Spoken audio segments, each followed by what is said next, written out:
Hi, everybody. Welcome to another episode of Delight and Fright. We have Colin back in the Oh, house again, visiting has my Delight camera and frozen? Fright. Yes, your camera is frozen. Oh my goodness! Right. I might have to. Great start. I might have to leave and rejoin again. Get this sorted out. Give me 1 second. Sure. Yep. All right. Colin will be back in a moment. Yes, you are indeed first. Good to see you. We will have Colin back momentarily. Kat is had some delays.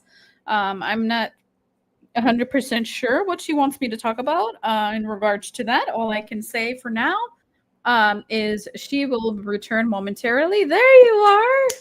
Right. Okay. So it seems that my issues are not fully over. I'll have to switch over to another browser. Oh, okay. Okay. Right. I'm here. I'm here. Sorry. Yay! My It's good to see apologies. you. No, you're okay. Things like this happen. Um, yeah, it's just bound to happen. But yeah, so we have um Kat's held up with stuff, so hopefully she'll join. If not, if we wrap things up and she hasn't came by, she wishes everybody love. And I wasn't able to be here with you guys last week. Some stuff came up for me, so it's just been crazy. Um, It's aside of horrible when that pesky life stuff gets in the way of podcasting. I know, right? Why can't things just be easy once in a while? Nah, there's no fun in that. Come on. You need a better challenge. If everything just goes swimmingly and smooth, it doesn't feel right. Right, yeah. And another what else? So we have that, and then yes, Spooky Empire is around the corner. It's in like 2 to 3 weeks. We posted on all our socials. We will be there. I say we. I will not be there. I will actually be in the other side of the U.S. In the West Coast, since I'm currently in the East Coast. So I will not be joining, but Kat will most certainly be there, handing out our business cards, keychains, stickers, a bunch of goodies. So candy, I believe, too, if I'm not mistaken. Yeah, So she I has a saw that bunch post of actually. You have a whole bunch of stuff made. That's quite impressive. yeah, yeah. She made a bunch of keychains and everything. So and the keychains are really cool. It's like horror theme, like pumpkins, skeletons, just like cute little trinkets that have nothing to do with like Delight and Fright per se.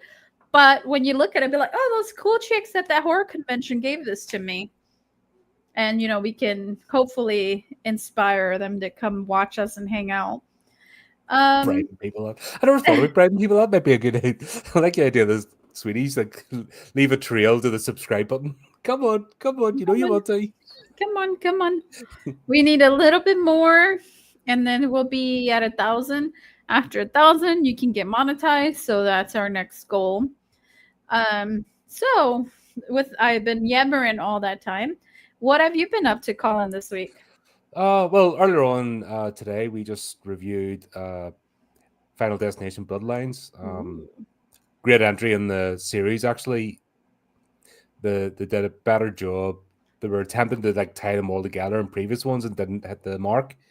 Mhm. Did a much better job this time. And of course, to see the final scene with Tony Todd, and his goodbye, so to speak, he knew, like, you just tell. Yeah. Looking at he's ill and he's on his way out, and he knew it himself. And yeah, it was just a touching scene. If that makes sense. Was it a little cathartic to see that? Yeah, I think knowing that he had one final role come up and that he was able to do it, because sometimes he might have started something and there's always the fear that they might cut it out completely or they didn't do Mhm. enough. So the fact that he did what he needed to do, it's obvious that it took a lot out of him just to do that. That he was definitely in the late stages. Obviously, we don't know exactly, and none of our business. If the family do want to share, they don't have to, but definitely in the late stages, whatever it was, Right. finished him off. But you could tell that was an effort for him to be Yeah. there, and the Yeah. fact that he did it, and even the fact the director gave him mad lib to go, right, what do you want to say to your fans? Mm-hmm. That's basically the way it went. And yeah, I'll not lie, somebody was cutting onions in the cinema. So, Aw, I he's cutting up know. bloody onions. Who's cutting Sorry. onions? Oh, goodness. Speaking of cutting onions, this was not a movie that did that to me, but there were several. Death of a Unicorn released the day before my birthday on March 28th of 2025. It was produced by A24. They've been putting out a lot of really good movies lately. And without further ado, let's watch the trailer for everybody that has not seen it yet. I think it's a great one. But let's take a look. What do you think? That might be an interesting conversation. We may be on opposite sides of the fence.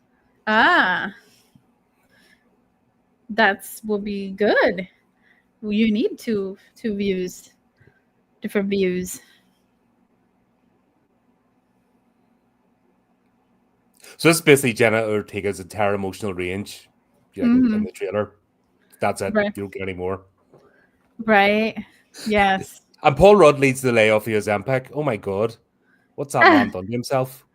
It's like somebody's got a Hoover, stuck it into him, and yeah.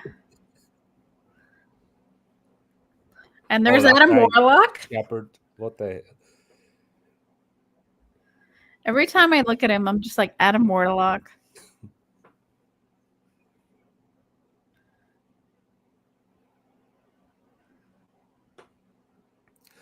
Oh, the dialogue in this. Oh, I can just hear those characters. Oh, why? Oh, sorry. I think it's not loud enough. There you go.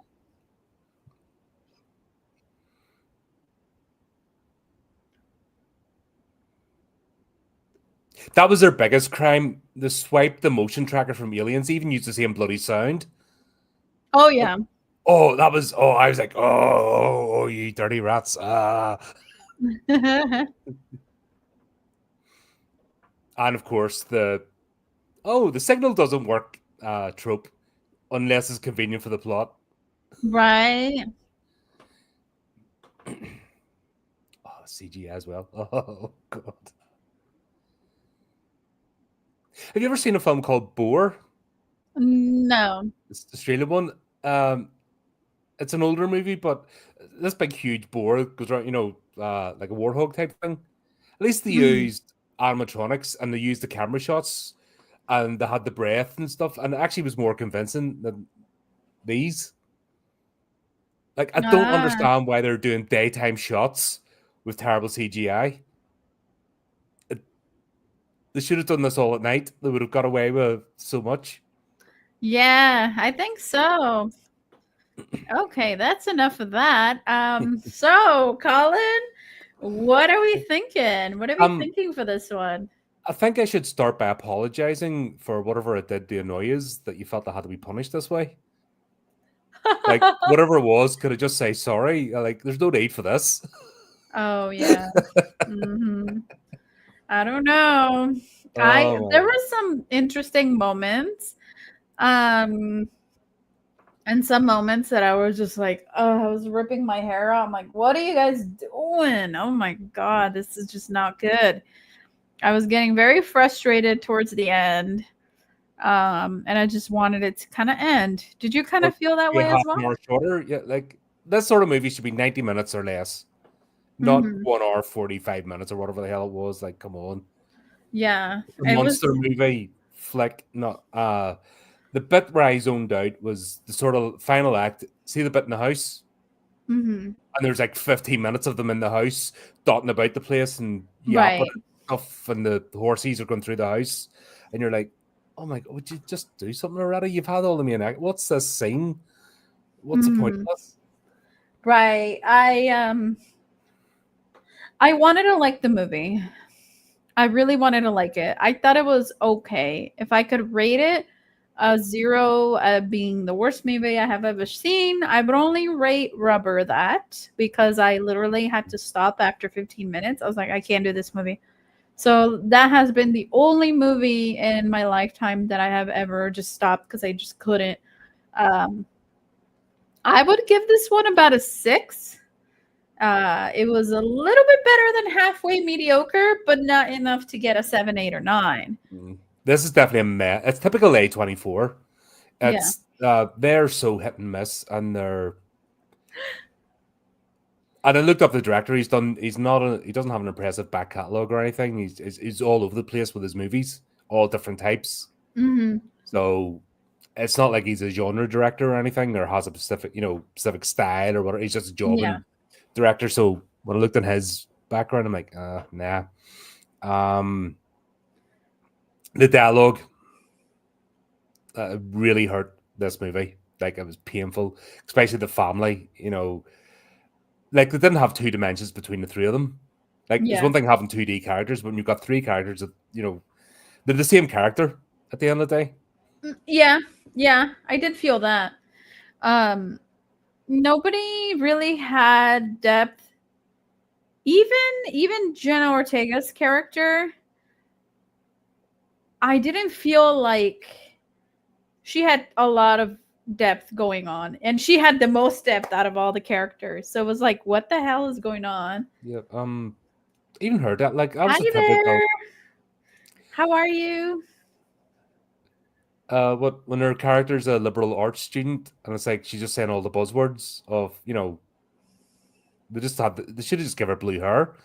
Like, honestly, she just there's nothing there. But it was just it was the opening scene got me. A stereotype, right? It was the opening scene got me with you've got her, Paul Rudd, her set together, father and daughter, right? And the fact that she lies on his shoulder, but he just lets her, like, he doesn't even ease her down. He lets her fall to go doof. Mm-hmm. Like, I don't know whether it was just really badly directed or a choice, but it was like, it doesn't. You wouldn't do that, even if a stranger, unless you absolutely hated that person. Like, if it's your family, and whether you've got troubles or not, you just would not do that unless you absolutely despise that person. Yeah, the only thing that I did enjoy is some of the cinematography where they like kind of do the panoramics, and you're like, whoa, that's a cool little like mountain town or whatever. It's got a lush greenery, but that isn't the whole sell of the movie, is it now? So, no. I mean, Lord of the Rings has really good cinematics, and they're not a horror movie. So, no, but Peter Jackson is a horror. He did, and he used a lot of horror tropes. Like only a horror director could come up with Dead Marshes, for example.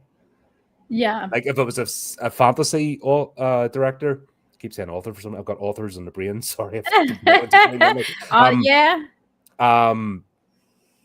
If that was like a normal fantasy or sci-fi director that was shied away from a lot of stuff that he didn't, he embraced, which gave it the dark edge. I think so. I mean, I can talk to you for like days about Lord of the Rings, because it's my favorite of all time. I love Peter Jackson. I love what he did with was it Brain Dead? There's a few Brain names. Dead / Dead Alive, because of Dead Alive, and then his very first one, Bad Taste. Bad Taste. We have actually, Dale and I, she's one of my co-hosts. She's a Kiwi, and we've actually covered the entire Peter Jackson filmography. Oh, that is so awesome. We've covered it from start, like Bad Taste, Dead Alive, Meet the Feebles, Heavenly Creatures, Frighteners. Oh god, that's the Frighteners. Yes. Yeah. So thanks to the Frighteners, we have Lord of the Rings. Mm-hmm. Do you know why? Because that's how you got involved with Miramax. No, because he had to buy all those computers to render all of the stuff in Frighteners. He had all these computers and all this equipment. He's like, what do I do with it? Lord of the Rings. That's where the idea was born. Mm-hmm. I think he'd always got remember one of the documentaries, he sort of always had it, the idea, but it was definitely him getting involved with Miramax and getting all the equipment already and having it. But setting up Weta Studios, that was a Yeah, Massive compliment. I liked his whole thing with Bad Taste. It took him a while to film. It was just him and his friend. 7.5 years. He's done it Yeah. part-time after work. Yeah, just after work. And he was making all the masks and all the stuff, all the prosthetics, and he was baking them in his mom's oven, and I thought that was really sweet. I bought the DVD for that, and there was like a lot of behind the scenes stuff, and he was talking about how like his mom let him like, "Hey mom, I got to use the oven to like bake all this stuff for my film," and she was The best pretty one's the supportive. RPG. If you see them got it on the washing line, make the RPG go to the house. Yes, yes. Very innovative, very you can tell he really loves the craft. So we love Peter Jackson. I personally love Peter Jackson. He's my favorite. But this movie does not have Peter Jackson in No, it. And what's could have done with so Peter Jackson. yeah, Uh, no, this movie did fall a little flat. It had some good moments, but those good moments that it had, it wasn't redeemable enough. The ending was, yeah, the ending confused me. yeah. It made no sense. I guess the spoiler alert. I guess the unicorns were like, nah, free to homies. We can't let them go to prison. So, Yeah. but good luck. They'll be on the run forever. Yeah, And it doesn't make any sense. Oh, they've either killed them. By the way, they freed them, or yeah, or they've started kill an them. international incident. Yeah, so if the unicorns did run them, they run them off the road and then they end up dying, they come back as cosmic beings and then we get a sequel, perhaps? Please no. No, Please I no. think this is run. This is one idea, and I think it's a one and done. A one and done. A one Um, and done. A24 are notorious for this. They have an interesting concept, and then they just beat it to death. They did the same on Men. If you've seen that, the tunnel scene went on for ages, and you're like, come on. Like any Mm-hmm. shock or like there's scenes in this that should have been quick, Yeah, but that's because cool. the CGI is so clunky and things are so fast moving, they miss the whole point. Mm-hmm. Yeah, the where I started getting really impatient is I'm a very impatient person, but this movie really tested my patience because they're like, "Who's gonna go outside? Who's gonna take the horn?" I was like, can one of you fuckers just grab the horn and take it before I get in the movie and do it myself?" I was just so ready for somebody to do something. Like they were just It's like, just exposition dumps after exposition dumps. yeah, The old adage is show, don't tell. yeah. Do the thing. It's almost treating the audience as if they're morons. I I did saw the feel like TV that. Guide did Yeah. exactly the same thing. That they're talking to the audience as if they're babies, and you're like, oh come Mhm. on. It's a notorious thing with A24. Yeah. Look at Midsummer. Look at even the X trilogy. Hmm. Like even the first one, which is the best out of the three, Right. still went on and on and on with all these exposition dumps, and it's like, We get it. what? Come on, just get to the whole point of horror is short, sharp, snappy, playing the emotions. Just write a story and have characters that we care about. Yeah, and kind of leave things up in the air. Don't overtell in horror because then it's just kind of like a little stale and boring, I feel. Mm. But this has been a trope over the last 10 years. It's just been a thing. And I said it at the beginning when I first started the channel. This is coming. You've seen what Yeah. happened in all the other franchises. And it's nepotism. Yeah. It's just people have been put into jobs that don't belong there because they know somebody. And this is generational. I can go right back to actually back when I used to watch TV, which wasn't very often. But I remember this documentary Brats of Hollywood, or was it reality TV? It was one of before reality TV started, but it was like the Brats of Hollywood or something. And it was basically the kids of all the A-listers. Yeah. And they're essentially chinless morons. They're just not, and there's nothing about them.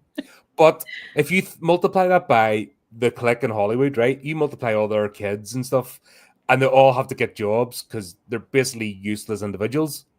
This is 2 generations down the line of all these ones who have just been put into posts, not because they're talented, and they won't out. So, Hollywood's a very closed place, Mm-hmm. and it's now we've seen the effects of what happens when you just put people because somebody secret handshake and they can say whatever the words want, but that's what it is, just purely nepotism, no talent, and we've seen practically the death of cinema because of it, because nobody's excited to go out to the movie theater anymore.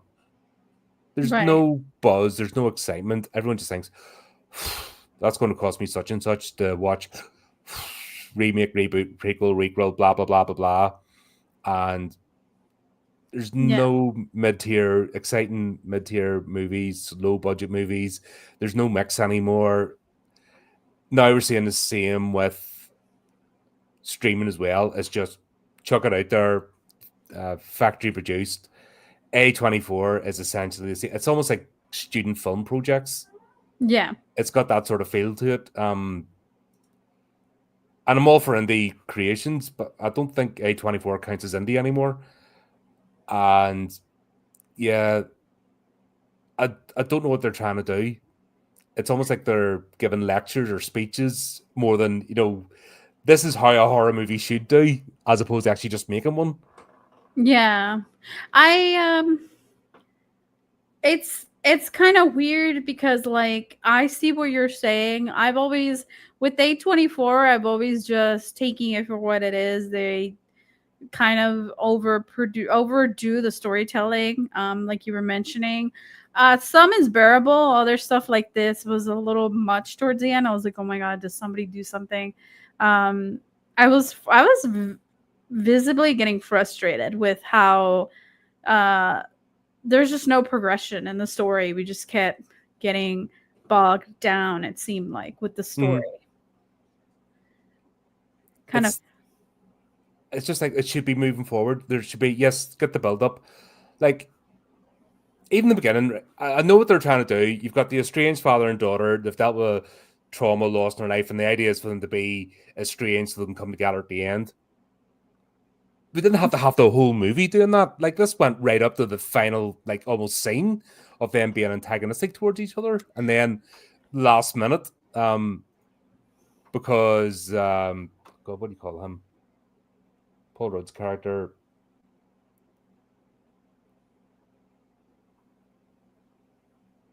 He was in. I had his name there somewhere. Let me look it up. Elliot.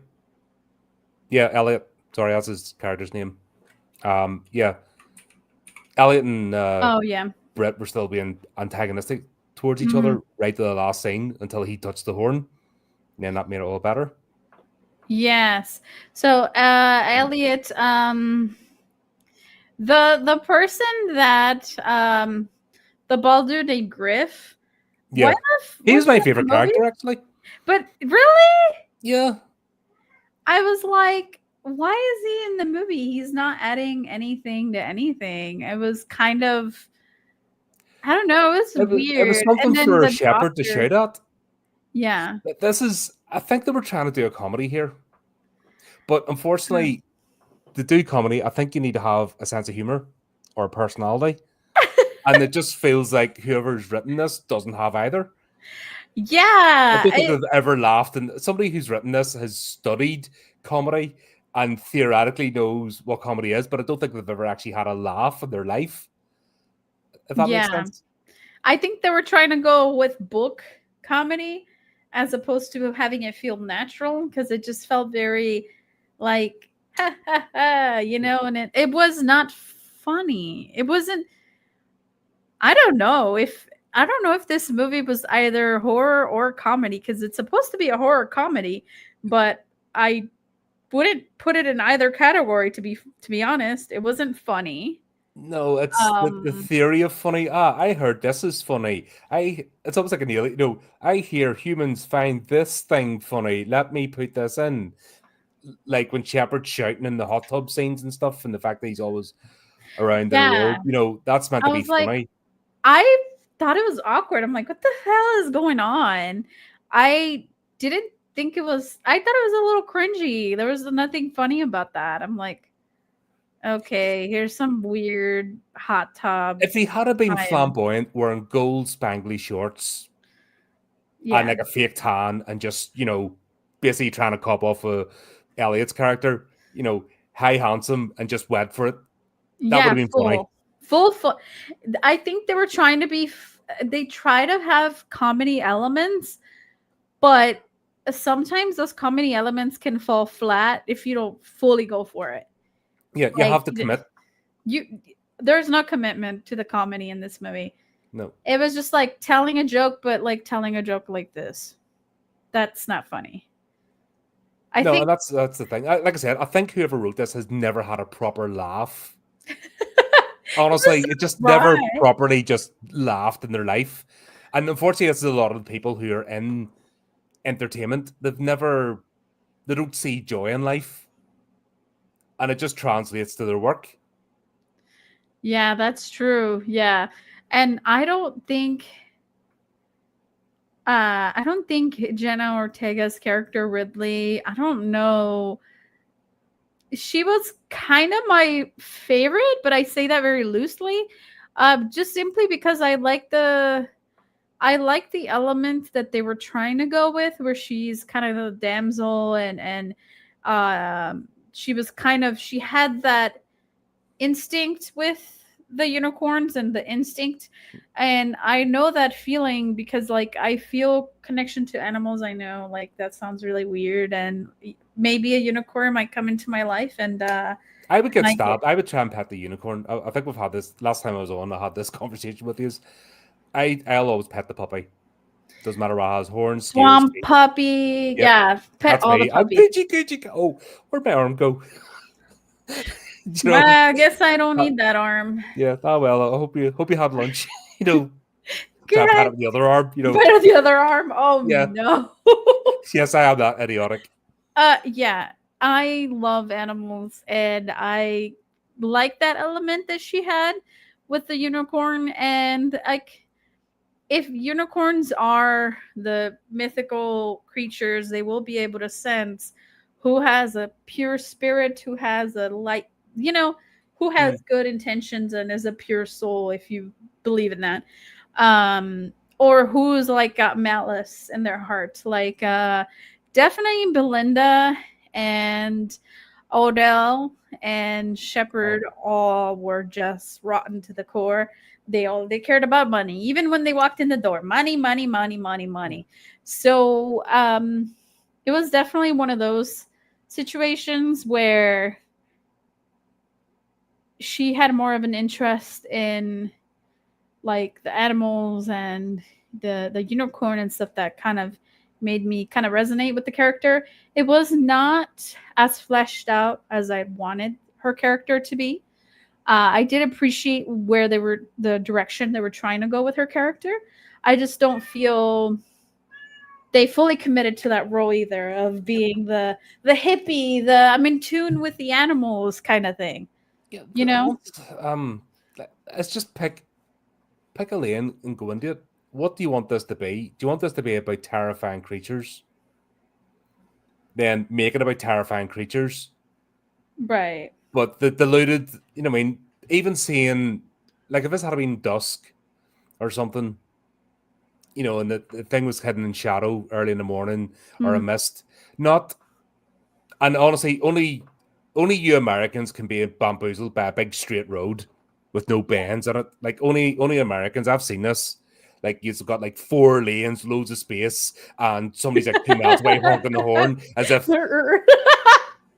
Yeah. we're over like UK, we have like bends and twists and stuff, and we're taking those at like 40, 50 miles an hour, no bother, squeezing through stuff, and no bother waving a hand. But big straight road. Yeah. They How could have does that saved some of the CGI budget and put in a bit of mist. I think That's mist would have made true. sense. So Not him. Colin, before I lose my Hmm. train of thought, how long have you been in the UK, and how does that compare to your time in, was it Ireland? I've always been Northern Ireland's part of the UK. Oh, I thought for some reason I thought you said you were in I've Britain. lived I've lived in America for a few years. Oh, okay. I've been back in the UK 4 years now. Oh, okay. Oh, you're like Ireland's part of the UK. Oh my God, take Northern me Ireland. out back and shoot me, please. We I had a bit of an argument about it for 40 odd years. That is true. So yeah, I'm sorry. I miss interpreted. I miss stupid American, as they say. But yeah, the road. I get what you're saying with the roads. If you could possibly, Colin, change one thing in this movie to make it at least somewhat passable. I know you don't like this movie. The Um, dialogue. the dialogue. The dialogue is atrocious. Okay. So you would so if the dialogue would have been better, do you Yes. feel like it would have been a better movie? Like, even between Elliot and Ridley's characters, like their dialogue is you have no affinity, you have no desire for them to go back, as in to reconnect as a family. You have no you've no investment in them. And even in even the car scene leading up to the unicorn getting hit in the first place, the whole point of the death of a unicorn, spoilers, is the whole point of the movie, and you see it in the trailer anyway, the opening scene. That was so contrived, and like you could just see it coming a mile off. Yeah. What needed was even them going over why it got estranged in the first place. Mm-hmm. Not sitting snippy comments, but they could have got into it. Not him sneezing, that was stupid. Okay, so the unicorn blood cures all ills. The glasses was enough. We didn't need the allergies as well. Yeah. If that makes sense. Yeah. And when the pollen, it was just too much. That was the Yeah. time, them driving in the car, they could have got really into something, done the exposition dump of why they fell apart, what happened, or you buried yourself in your work, you don't, but it did, no, you don't, blah, blah, blah. Turned around and went, look, I did, smack, hit the unicorn. Right. You know what I mean? It could have been done that way, just with a bit of better dialogue, and that wouldn't have cost any more money. That's true. That's true. One thing that I felt really weird about was the when Shepard just started snorting the unicorn and was getting high off of it. I was like, huh? That kind of that was one of the expositions that you were talking about. That was like, was this necessary? Were you guys trying to make it a comedy, but it was really not? It was missing the mark. It wasn't funny. That's right. Horn, like rhino horn or anything, that's essentially nails. That's going to hurt. That is going to it's getting gonna that rip. up your snout It's gonna rip is going to your rupture freaking things. nasal Like, cavities. yeah, it was all just. I think I was saying this in the last week. If you tell a good story, everything else falls into place. If you put the effort into the actual through A to B to C, 3-act structure, and decent dialogue, everything else, you just have to have competent actors and the effects. People will forgive a lot. Right. But right down to this, the dialogue, you'd no empathy for anybody. Right. The Odell's family are so wooden. Like, you knew he was going to come. Like, it was so bad of him in the bed. You knew he was coming back. You'd know. Mm-hmm. It was just so badly done, and it's all down to the dialogue because you're listening to them. You're just feeling pain. I was anyway. Yeah. Yeah. So if you could rate this movie, Colin, before we start making our departure, what would you give this movie, from a 0 being the worst movie you've ever seen to a 10 being the best? What would you rate it? I'll give it a 3. Oh, okay. Yeah, I'll give it a Wow. 3. It's at most meh. Like, I watched it for the second time before this, so I've watched it twice, and the second time's the worst. It'll not even be background, movie. Yeah. It's like, it's one to be forgotten. It'll just go in the forget, Forget I about. remember. Oh yeah, did see that Yeah. movie? Yeah, that's it, never to be repeated. Eh, yeah. Yeah, I think a 5 or 6 would be where I would put it. It had some memorable moments, some not so much that hit the mark. Ridley's probably the best character, and she wasn't even fleshed out as much as I would hope for. I don't know what the hell was going on with Paul Rudd's hair.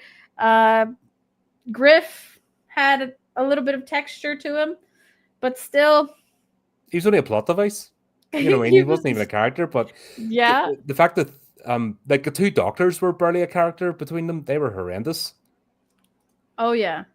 And those three, like the family, like they barely added up to one character between them.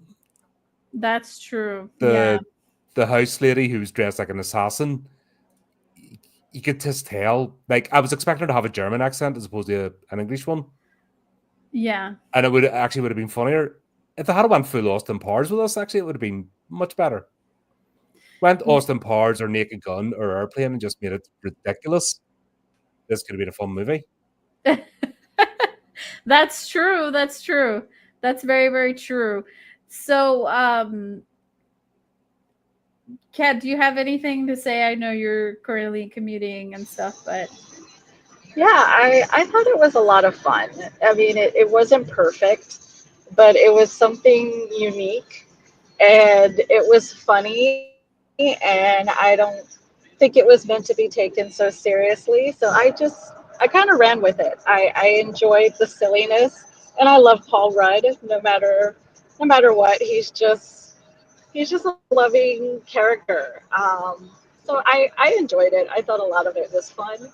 Of course, I didn't think it was a perfect movie, and there was some good gore. So we got to admit that, right? Yeah, towards the third act, yeah, but then there's that stabby scene. And once again, if that had been just quick, not the taking ages and then out, and then the horsey goes, rah! Oh, generic, not even, it didn't even tamper. It was generic monster sound. Like, it didn't even develop a sort of half whinny, half roar. It didn't even develop a sound for the monster. It was generic monster sound that goes in every monster ever. You know, you get that effect. You can watch 10 monster movies and you'll hear it. yeah. Cheap B movie type Yeah, stuff. for sure.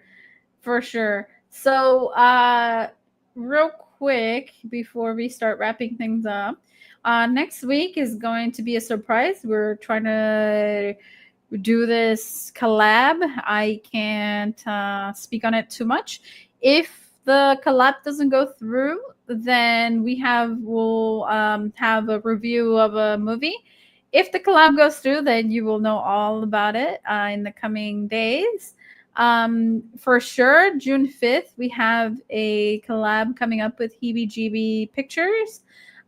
Jason will be here, and we're gonna go talk about with the director of their picture company, production company, and then kind of talk about some of the movies they're doing. So yeah, that's what we have coming up. Also, June 20th through 22nd, Spooky Empire. Kat will be there. As I mentioned earlier, she'll be handing out keychains, goodies. So stop by, say hello, get your free swag, and yeah, just looking forward to all the fun stuff we got coming up. And we're also really looking forward to tomorrow is the start of the virtual Chicago Horror Fest. So for 3 weeks, we have over 220 independent films to watch. So we'll definitely be watching those, reaching out to the their creators as well. And so we're gonna have some cool things lined up for you guys. Yeah, Sounds like you got fun lots times of ahead. interesting things going on. What's going on with you, Colin, and the God, I Horrorific Podcast? feel slightly inadequate hearing all that. Oh, um, no, I see all the stuff you're making and doing. Looks like you're let's busy. see. So we just dropped. We did the review of Final Destination Bloodlines. That's just up now. So if you weren't there for the live, it's available now in rewatch. Tomorrow another horrific tale, Keeper of the Flames, going back into sort of Ace Comics, classic horror comics. So that'll be premiering tomorrow night. Sunday, we'll have the Talk Spot. So Cameron and I do our monthly roundup of horror news and events. And we're going to be reviewing Clown in the Cornfield. So that'll be cool. Tuesday, I heard great things about it. Yeah, Cameron's raving about it. So I might just not like it to annoy him. I like to do that. You'll probably hate it like everything else. Admit it. You're gonna hate it, Colin. I'm just a grumpy old man. I don't like anything. Sunday's usually fun. Tuesday I have Dan Henk on. I think you've had him on here from the Skull Sessions podcast. I'm interviewing him. Oh, he's so great to talk to. You're gonna love him. Yeah, I've been on his podcast, so I'll obviously have him over to have a chat. Dale and I are back on this Thursday. We're back to Wellington Paranormal, so we're on season 3 now. So we're doing we'll do 3 episodes at a time. So we're covering that. That's a spin-off from What We Do in the Shadows. If you've seen that, do you know from the movie? You know What We Do in the Shadows was a movie originally. Yeah. Mm-hmm. So the Wellington Paranormal is the 2 cops that appeared in the movie. They had their own spin-off series. Oh, that's gonna be cool. Yeah, it was Taika Waititi and Jermaine Clement as well. Sort of collaborated in that one. Following Sunday, we're back to horror anime. So we've got Godzilla, Planet of the Monsters. Steve and I are back the following Monday. He's back from holiday, so we're doing the Mummy Shroud, carrying on with the Hammer Horror series. Chris and I are then back the following Thursday. We're doing Critters.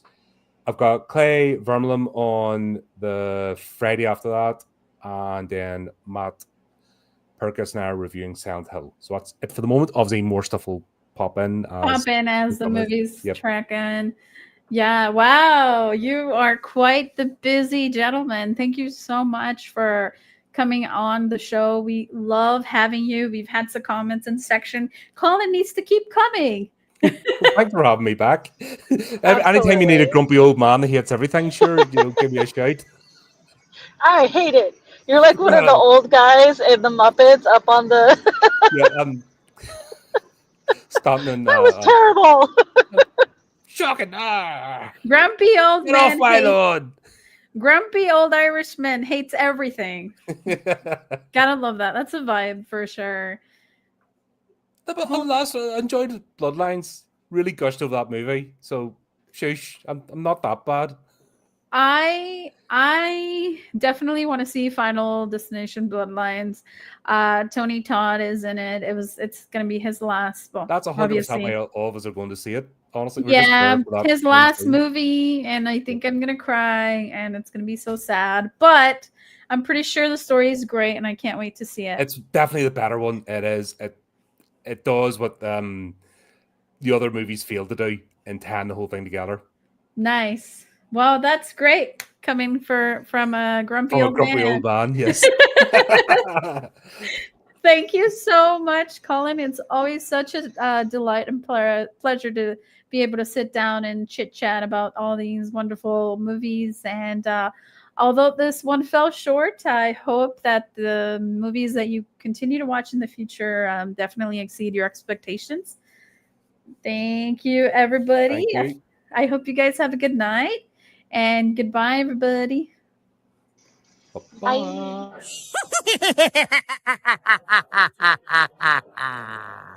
Hello, boils and ghouls. It's your old pal, John Kassir, the voice of the Crypt Keeper. And I want to thank you for listening to Delight and Fright with your hosts, Luna and Cat, a podcast for outcasts.